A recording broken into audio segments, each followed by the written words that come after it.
మీరు ఒక షాప్ పెట్టుకోవచ్చు, ఒక బ్యూటిషియన్ కావచ్చు, ఏదైనా షాప్, లేదా కంప్యూటర్ కోర్స్ కావచ్చు.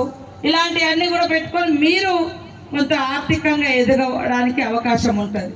కాబట్టి ఈరోజు ఇక్కడికి వచ్చినటువంటి మహిళలందరూ కూడా మేమే జీవితాలలో స్థిరపడాలి, ఉన్నతంగా ఎదగాలనేది ముఖ్యమంత్రి రేవంత్ రెడ్డి గారి యొక్క ఆలోచన.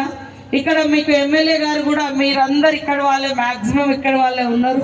వారు కూడా సహకారం అందించి ఇంకా ఉన్నతంగా మీరు తీర్చిదిద్దడానికి మేము తప్పకుండా కృషి చేస్తాం.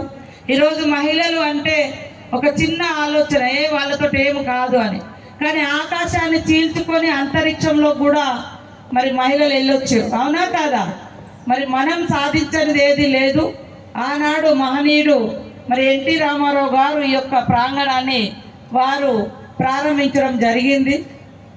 కానీ తర్వాత కొన్ని రోజులు ఇది కొంచెం ఎట్లా ఉంటే ఇప్పుడు మళ్ళీ మేము స్పెషల్గా 10 కోట్ల వరకు కేటాయించి చాలా ప్రాంగణాలు, అన్ని జిల్లాలలో ఉన్నటువంటి ప్రాంగణాలు ఈరోజు రేవంత్ రెడ్డి గారి ఆధ్వర్యంలో మేమందరం కూడా మిమ్మల్ని యాక్టివ్ చేయాలి, మీకు ఉపాధి ఇవ్వాలి, మరి అదేవిధంగా ఆత్మవిశ్వాసం ఇవ్వాలి, ఆత్మ గౌరవంతో బతకాలి అనే ఉద్దేశంతో ఈ 10 రూపాయలు కూడా మీరు ఎక్కడో బయట పోయి ట్రైన్ అయ్యే కంటే అది కూడా ఫ్రీ